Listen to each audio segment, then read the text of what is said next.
From the day I walked in, I liked the people. They were honest, they were ethical, hardworking. Everyone was committed to the mission, and people cared about each other. And you know, I came from a small rural community in Kansas, and 500 people, and I felt as I started working in that plant that it was a community again for me of high-performing, highly intelligent people, and I liked that. And I was given lots of responsibilities early on, and I was coached and mentored, and that was not atypical. That was happening throughout the plant where people were given opportunities to develop and grow.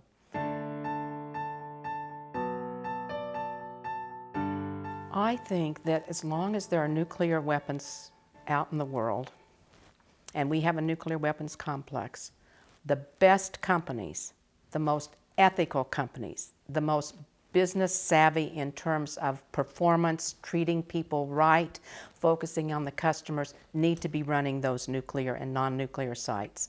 And I felt that our company was one of those. I was always proud that the government had come to Bendix in 1949. They came to us, the Atomic Energy Commission, and asked us to run that facility, to turn it into a manufacturing plant. I was proud that we actually made product that kept the nuclear weapons stockpile safe and secure. And people were committed to that. We took security, we took safety, we took the environment very seriously. And those are the kinds of companies that you need to have to manage the nuclear weapons stockpile. And we were that company.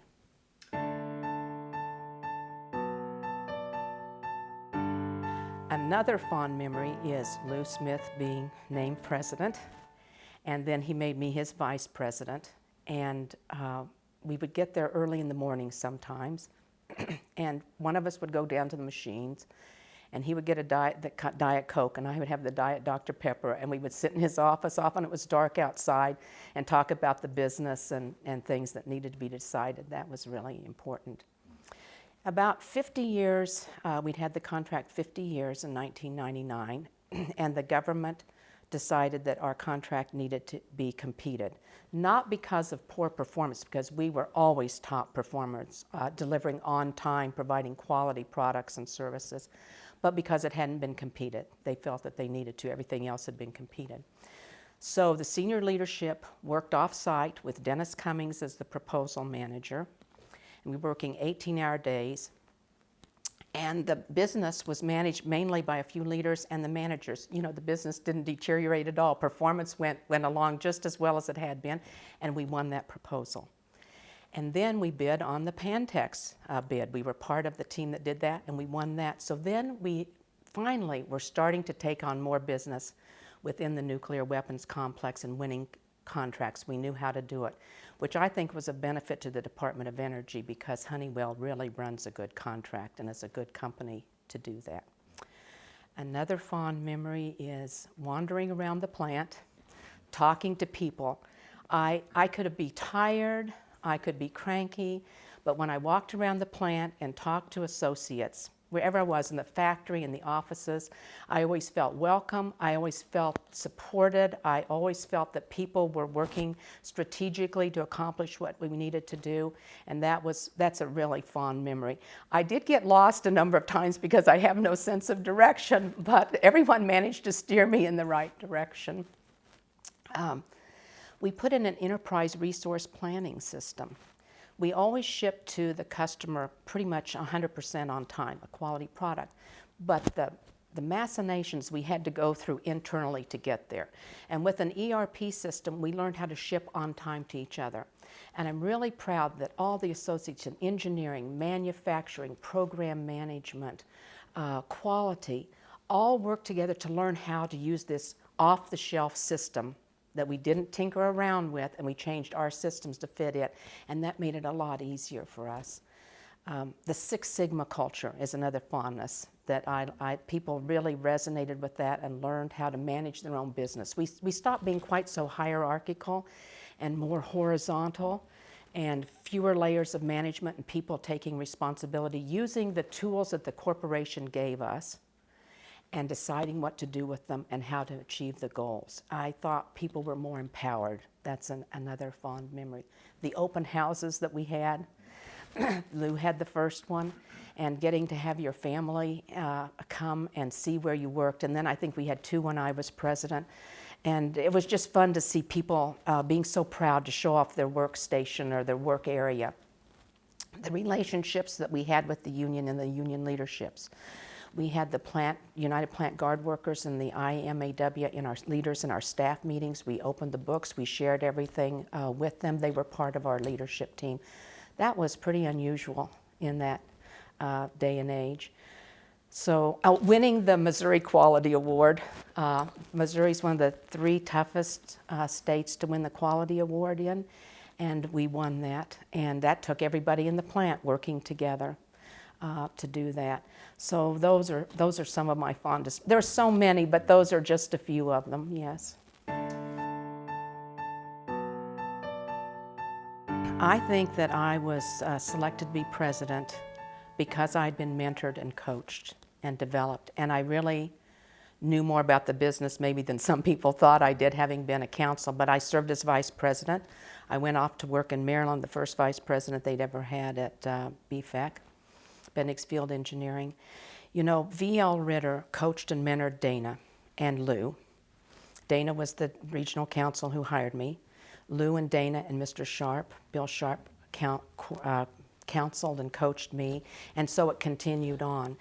And I was so happy to work in a facility that had such a diversity, that was so inclusive. I never felt that being a woman was a disadvantage. I felt that I was respected. I saw other women around me moving ahead. I think I was given the same opportunities.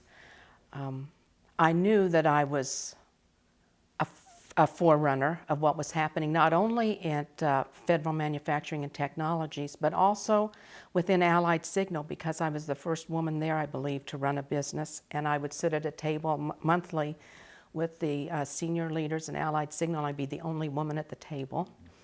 And I tried to act dignified and to represent our business well. I knew that was important. And we were a smaller business than many of them, but I was always treated with respect. And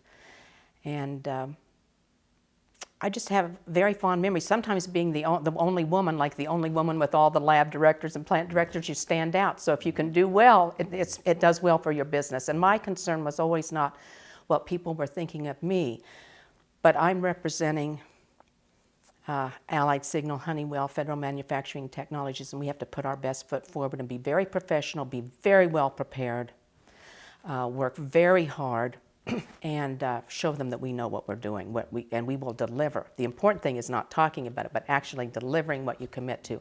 And I knew the people back at that plant stood behind me when I made those kinds of commitments. As Lou was exiting and I was taking over, Dale Clements, who just led the effort to write a proposal to the Department of Energy, which was considering moving all of the manufacturing business to New Mexico. And Dale looked at how we could change things in our business, in procurement and manufacturing. We submitted that to the DOE. Then I became president, and I worked with our elected officials, local, state, national, with the unions, with the community leaders, the leaders in the community, to say, no, this business needs to stay in Kansas City because no company can manufacture it as economically as we can and get the on-time quality products. We have the tools, we have the people, we know how to do it. And to me, I really meant that. I did that in part because it was important for our country to spend the right amount of money in manufacturing. Everybody can do things economically and on time. Everyone can say they can do that, but very few can deliver. And I knew we could deliver, and so could the community. Our community stood behind us. Do your very best.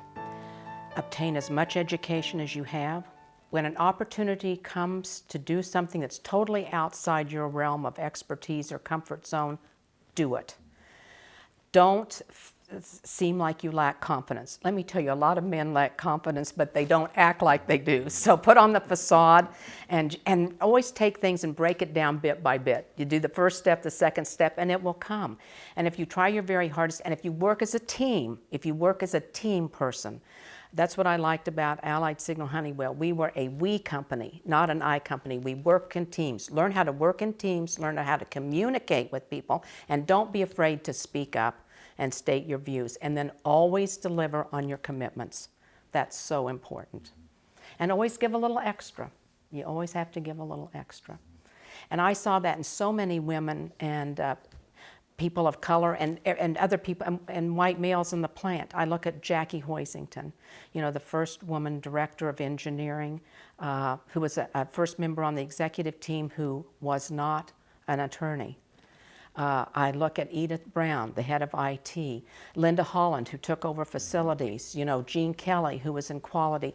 Those men and women achieved those positions because they worked hard, they took risks, and took on assignments that were maybe outside the realm of their expertise, and they did well. And they got ahead because people knew they were the best qualified for the job. That was what was so unusual about Allied Signal, Bendix, Honeywell. We took people and developed them and coached them from within. Yes, we did important external hires, but we developed people within, all people, because we decided long years ago in the 60s, 70s, that we weren't going to leave part of the workforce behind. You have these people, you don't want to use all of the talents you have and develop all of the talents within the company. And so that's what made it so special to me.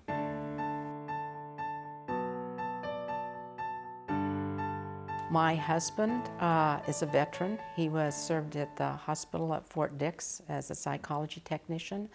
My dad fought in World War II. He landed at Normandy Beach. He led a troop of 70 men across the Ardennes at the Battle of the Bulge, at the Remagen Bridge.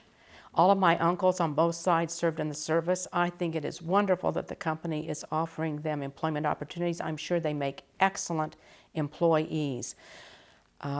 So many times we underappreciate our veterans, and especially the ones that keep having to go back and back to the Middle East, the psychological strains on them, and I think it's very important that they have employment opportunities. So I'm so delighted to hear that Honeywell is doing that, and I'm sure they will be excellent employees.